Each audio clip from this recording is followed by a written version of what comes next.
She opened her notifications and one said, "She's the most beautiful woman I've ever seen." Alice clicked on the commenter's name and was quickly smitten. She didn't hesitate to private message him, introducing herself. Alice pictured a fairy tale, but what she got was the worst nightmare anyone could dream of. Welcome to Crime Cafe. Today's case is going to be about Alice Ruggles. She was a young woman who was fooled into thinking that she had met the man of her dreams, only to be torn down, stalked, and ultimately murdered. I want to add that some of these cases that I cover can be triggering, and I want to give a little warning in the beginning of my video because this is one of them. The man that I will be referring to in this video, his name is Dillon. I'm not sure if I'm pronouncing it right, but he goes by the name of Harry. So that is the name that I'm going to use because that's what he goes by. Get cozy, grab a cup of coffee, and let's dive in. It was October of 2015 when a soldier by the name of Harry Dillon decided to pull away from his duties and scroll Facebook to catch up with friends and family back home. Originally from India, Harry was an only child and he moved constantly due to his father's position in the army. Not being anywhere long enough to make real friends and coming from a very, very religious family, Harry jumped at an opportunity he got while pursuing a degree in strategy management. He was given a chance to study abroad at Queen Margaret University in Edinburgh. Absolutely loved his new life, and he was enthralled with the social scene. Never had that type of freedom before, and he was really doing anything that he wanted to, no worries that his parents were going to find out. So he was, what they would say, very promiscuous and just doing his thing. After graduating, Harry decided to open a new chapter in his life, and he enlisted himself into the British Army. He quickly rose to Lance Corporal, and he was on his first tour in Afghanistan, working a non-combat role when he came across a picture that his friend shared. There she was, the most beautiful girl he had ever laid his eyes on. He couldn't help himself but to let her know. It wasn't long till he heard an alert from his phone. Alice Ruggles messaged you. Alice, the outgoing, kind, witty, and extremely friendly girl, was born on December 24th, 1991. She had two older siblings, Nick and Emma, and a younger brother named Patrick. Even though she had a huge family, they were extremely, extremely close, and they talked every single day via WhatsApp. She was from Turlangton, and she was a big performer in school. She loved being in the drama program, did all the plays that she could, and she really enjoyed sports as well. She loved fencing, and she was really, really good at it. So she actually picked her college due to their fencing program, and she went to Northumbria University. She graduated in 2014 with a degree in product design engineering, and she got a job at the UK broadcasting company Sky in Newcastle. Alice moved into a flat in Gateshead, and she was succeeding in all areas of life. Now, that is until she received what she thought was the sweetest comment on one of her Facebook posts. Having a mutual friend, she decided to reach out to Harry. When she saw his comment on her photo, they were hooked on each other after that. With Harry being stationed in Afghanistan, they actually got to talk every single day. They messaged back and forth all the time. They were extremely close, and they were even able to video chat several times a week. Harry was nothing but sweet and charming online and over the phone, and she fell for him. Harry was able to have a 2-week leave before spending 2 months on his final tour in Afghanistan. When he returned home to the UK, him and Alice met in person for the very first time.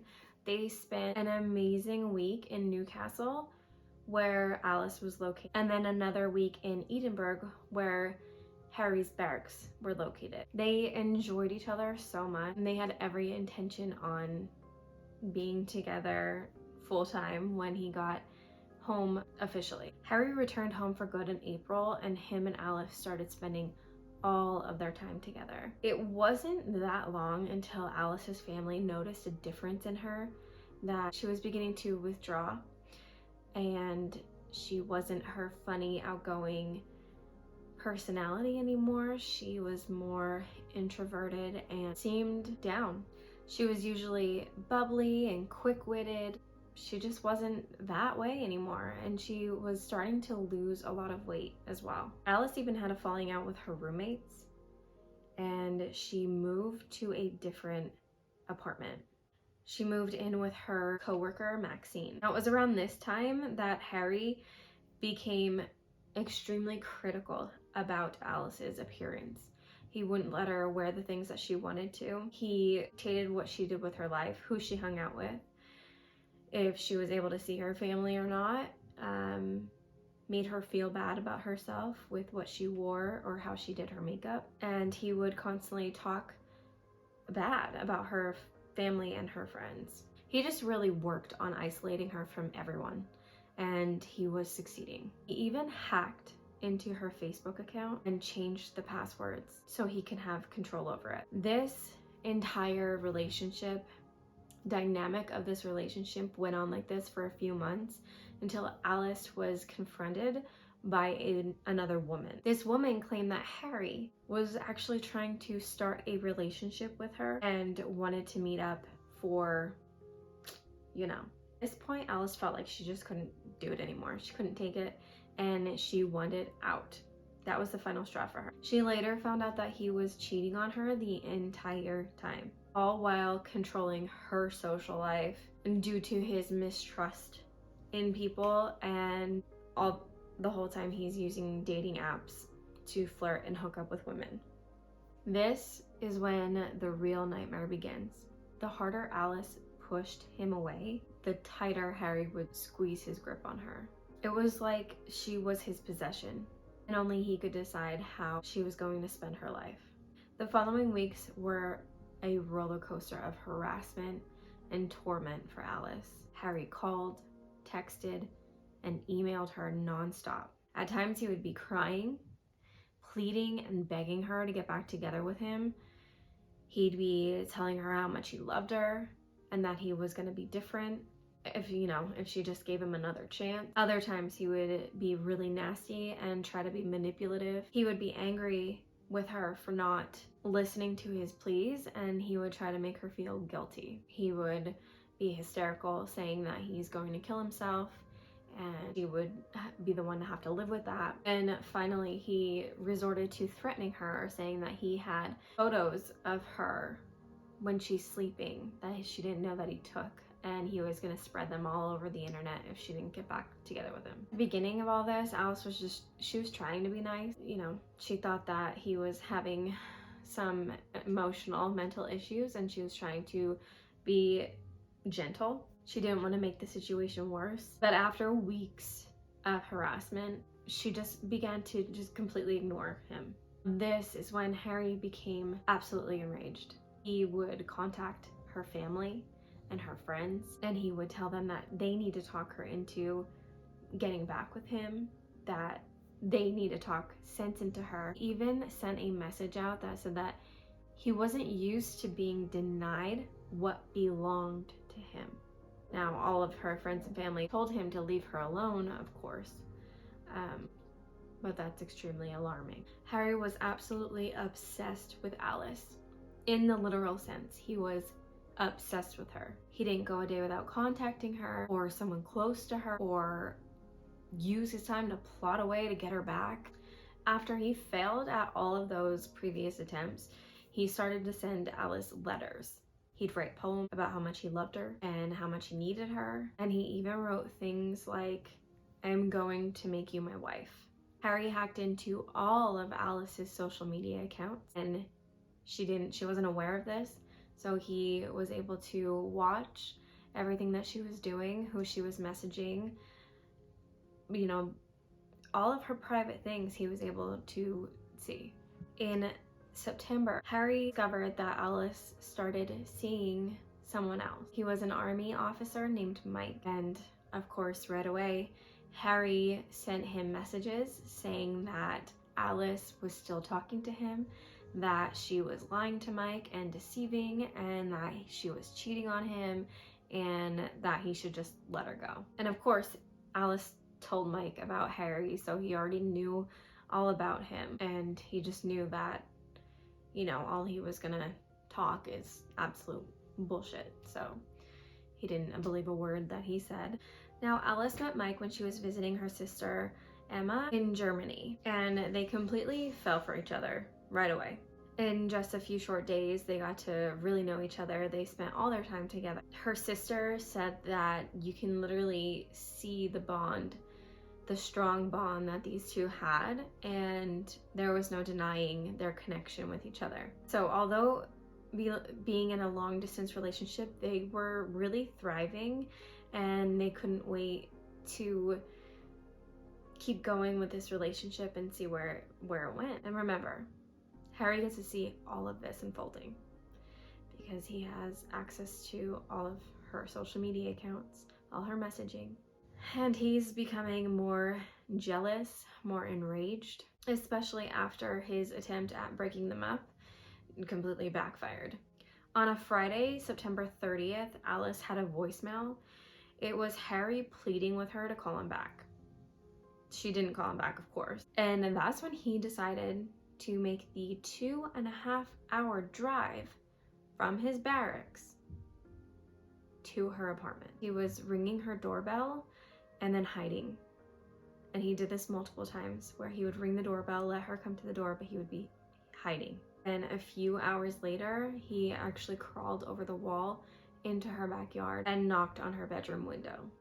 Alice, completely terrified, peeked out of the window, and she saw that there was chocolates and a bouquet of flowers on her windowsill, and she can see Harry backing up. Now, while on his way back to the barracks, he didn't bother her face to face that time. He left, and he was on his way back to the barracks, and he called Alice and left a terrifying voicemail. In the first voicemail, he told Alice that he could see that she didn't want to talk to him anymore. He understood that, and he was okay with it, and he was going to leave her alone. That was his parting gift and the sorry for bothering you and being a pain in your ass gesture. Of course, a guy like that can't leave it at that because it's not the truth. So he called her back, and when she didn't answer again, he was angry this time. Completely different personality than he was in the first voicemail. And this time he began saying things like, "You said guys like me end up killing people." He continued to say, "I don't want to kill you. I'm not intending to kill you." And then he ended the voicemail with an abrupt, "Have a good night." Of course, this scared Alice enough for her to go to the police and tell them what was happening to her. She called 101, which is the non-emergency number in the UK, and she didn't like that she had to call. She, of course, was reluctant to call for a while. She didn't know if she was doing the right thing or if she was overreacting.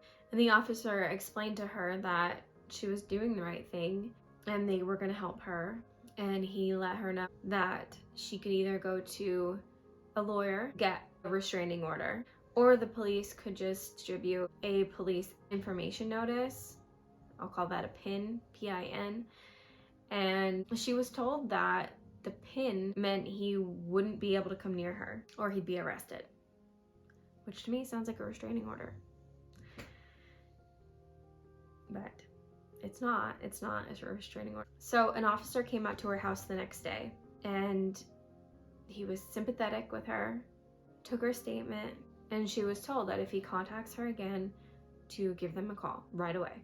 Alice finally felt like she was regaining some control over her life and of the situation, but in reality, a PIN is nothing. If it's violated, there is no legal action that can be taken. So all this was going to do was let Harry know that Alice went to the police and that he should stay away from her, but there's nothing blocking him from going to her. Harry's barracks in Edinburgh received a phone call from an officer, and they asked to speak to a supervisor of Harry. The supervisor was notified, and the officer actually never spoke directly to Harry. He asked if the supervisor could relay the message to him. So right there, it seems like they didn't take it very seriously and they just let someone else handle it. Harry's army buddies, friends, and even doctor had told him to stop contacting Alice and to just move on. Of course, Harry, and Brady's, my dog's snoring through this entire thing, isn't she?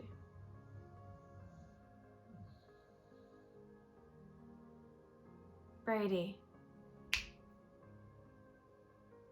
stop snoring, honey. A person with that type of obsession is not going to listen. So instead of contacting her through phone or writing, he decided to send her packages. He included notebooks, photos, and a letter.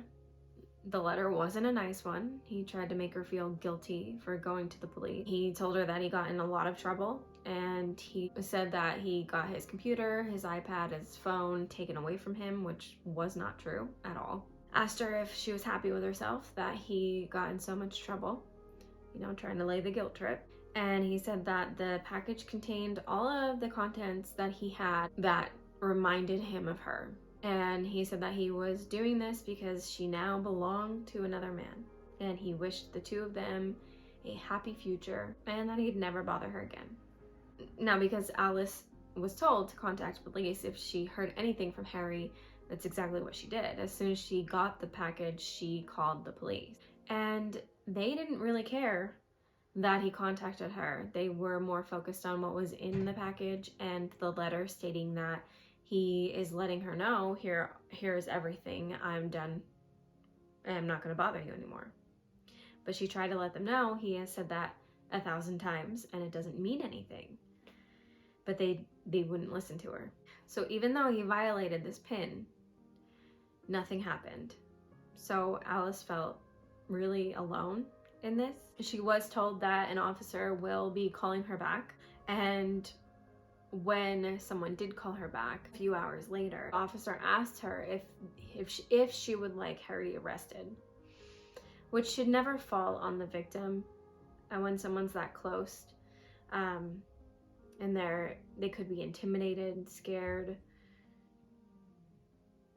you don't ask that. And Alice, thinking that she might be overthinking things, she might be wrong, said no, I don't want him arrested, and that was the end of that. A few days go by, and Alice hears nothing from Harry. She was feeling a little bit better. She was trying really hard not to be scared. She was having someone walk her out to her car when she left work every day. So she was trying to be vigilant, but she didn't want to live her life scared.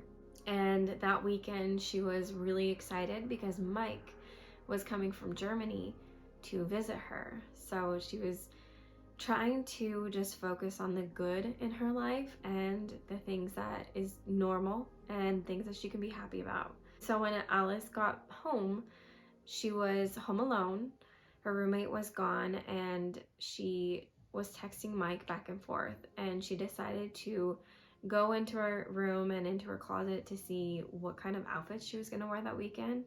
I mean, us girls know that, like, you have to plan out the outfits and try them on and do all the things when you're excited about an event coming up or seeing someone. We know she was feeling just like pure joy and excitement for what was to come in just a few days, and that she didn't realize that Harry was right in her backyard. And this wasn't the first time that he did this. He was actually there 2 days prior to that, taking pictures of her windows and her backyard and just scoping the place. So on this night, he had a completely different plan. He wasn't gonna take pictures, he was going to take action. And we know that he knew about that weekend. He knew that she was gonna meet up with Mike, and he wasn't gonna let that happen. He slipped through an open window, making no sound. with Alice calmly and happily trying on outfits in her bedroom. Harry made his way through her kitchen, grabbing the largest knife out of the set, and then he waited. It was when he heard Alice go into the bathroom that he knew he was able to corner her there. He walked in behind her and got Alice on the ground and kneeled directly on her back. He then repeatedly slashed at her neck 6 times, cutting all the way through to her spinal cord. Alice suffered 24 injuries and Harry suffered 0. When Maxine, Alice's roommate, got home from work, the front door was locked and she realized that she didn't have her keys on her, and she called Alice. There wasn't any answer. So she climbed over the wall into their backyard and she was yelling for Alice, and once again there was no answer. And that's when she realized that a window was open. So she went through the window. She immediately saw Alice laying on the bathroom floor with blood all around her and a deep slash in her neck. Maxine called 999, which is the emergency number in the UK, and she told the operator that her flatmate was lying on the floor in a pool of blood, and she mentioned Harry right then and there, and she said that she knew that he was the killer and he was an absolute psychopath.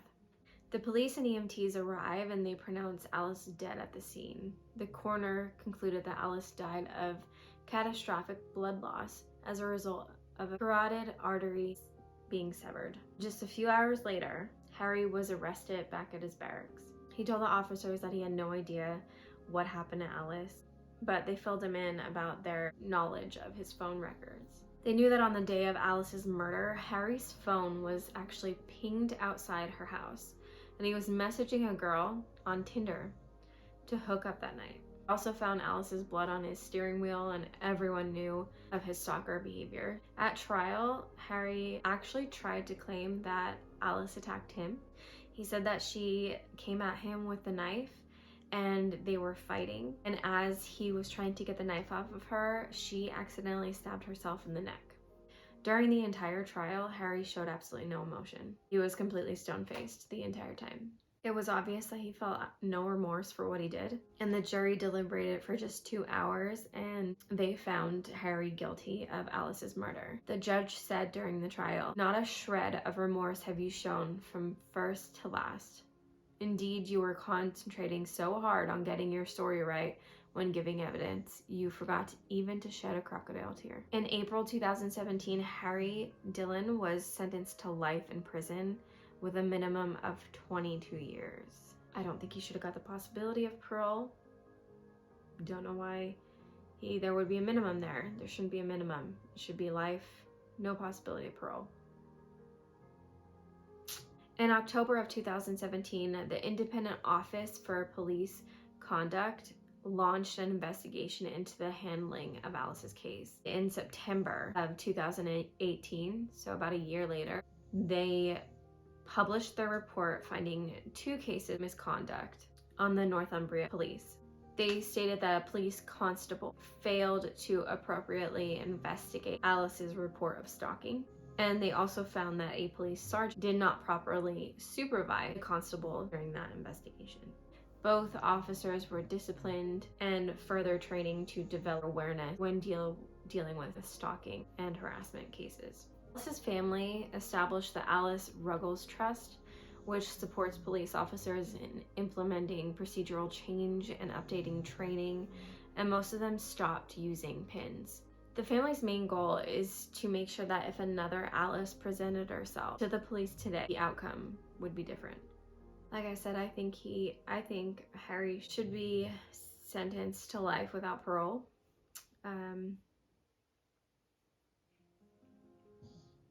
I mean, who's to say he'll get out on it, but I don't think he should even have a chance. Let me know what you think of the case. If you have any other details, how it makes you feel, tell me everything in the comments below. And of course, always give me suggestions of cases that you would like to see covered. You can put them in the comments or email them to me. Either way, it doesn't matter. Give this video a thumbs up. Make sure you subscribe and hit the bell so you can get notified every single time I upload a video, which is every single week. And I really hope that you have a good day and stay safe.